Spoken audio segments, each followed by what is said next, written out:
training in the gym yesterday with my 16-year-old stepson. He said, "Paul, you're mogging everybody in this gym."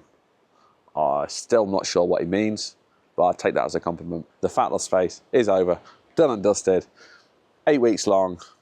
The goal was to get in shape for this holiday in Lanzarote, and also just to prove to myself that I've still got it. If I want to, I can take off a couple of pounds here and there with little to no trouble, and just to prove to my clients, not to prove to my clients, just to show to my clients that I do practice what I preach. Did I achieve it?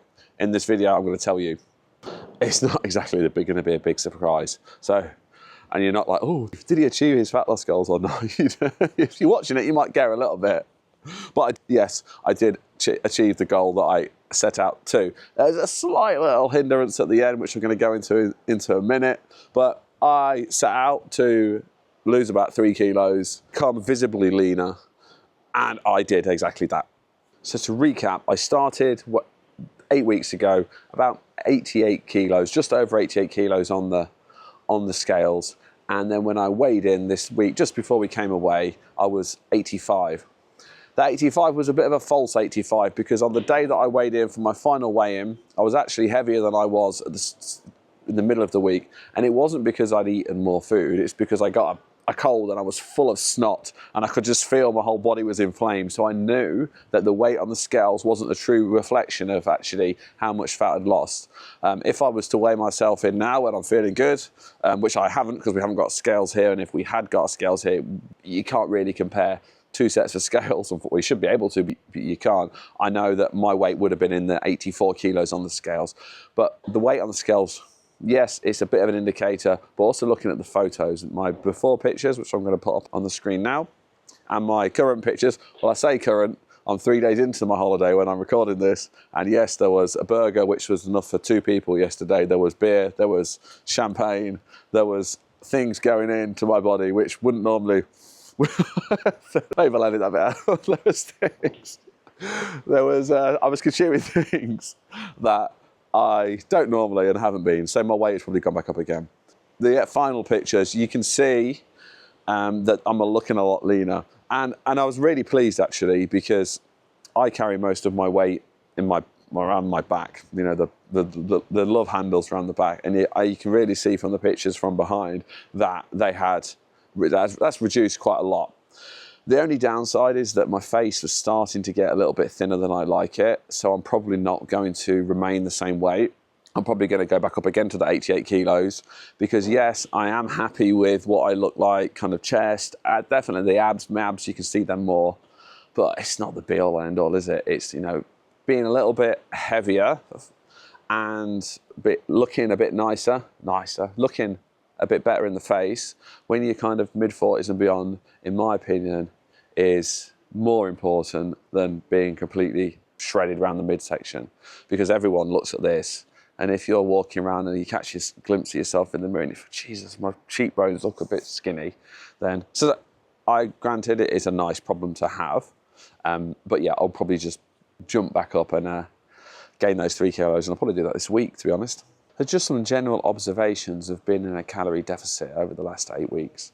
One thing that I did know, but I forgot, is actually when you are in a calorie deficit for the majority of the time, I say when maybe you, but maybe not you, but definitely me, I generally felt better in myself, which is interesting because I felt more energized, which is strange because you would have thought that eating less would give you less energy.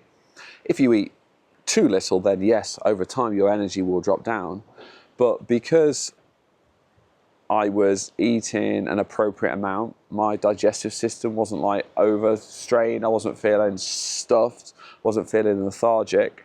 So actually eating less, I feel better in myself.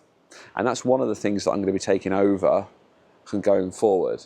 I am going to, for the most part, sit either at maintenance or in a slight deficit because my training was feeling good and I was just feeling good in myself. And also my digestion was better as well. You know, I was eating less food and my digestion felt better. And if you take that to the extreme, then living in a calorie deficit for a prolonged period of time. This is like 8 weeks. And I was in a calorie deficit not every single day of the week. So 5 days I was eating a lot less, so being in a quite heavy one, and then 2 days a week I was at maintenance or just above.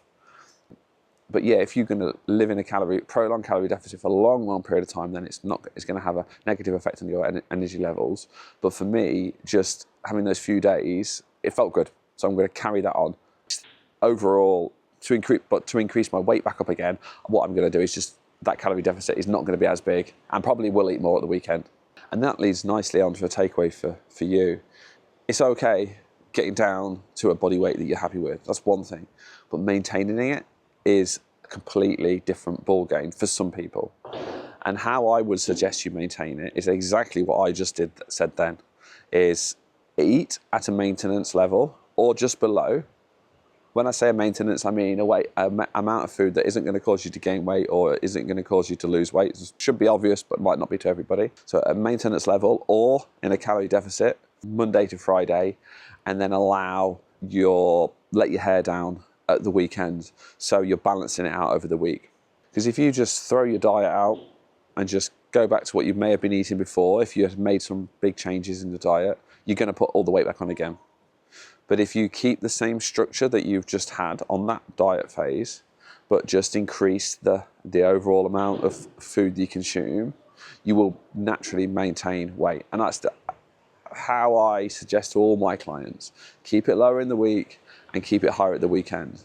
And the reason why I suggest that to all my clients and the people that I train and to anybody watching this is because you're probably similar to me in that at the weekend, you like to spend time with your family. You like to go out for a meal. You like to drink a bit of alcohol.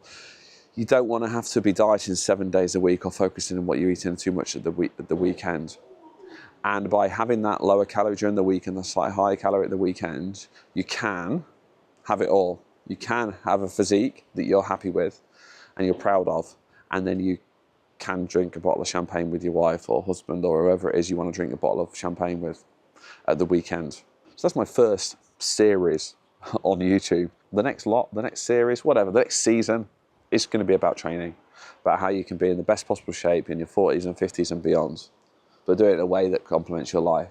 So if that interests you and you found this fat loss season interesting, subscribe to my channel. Let me know in the comments below.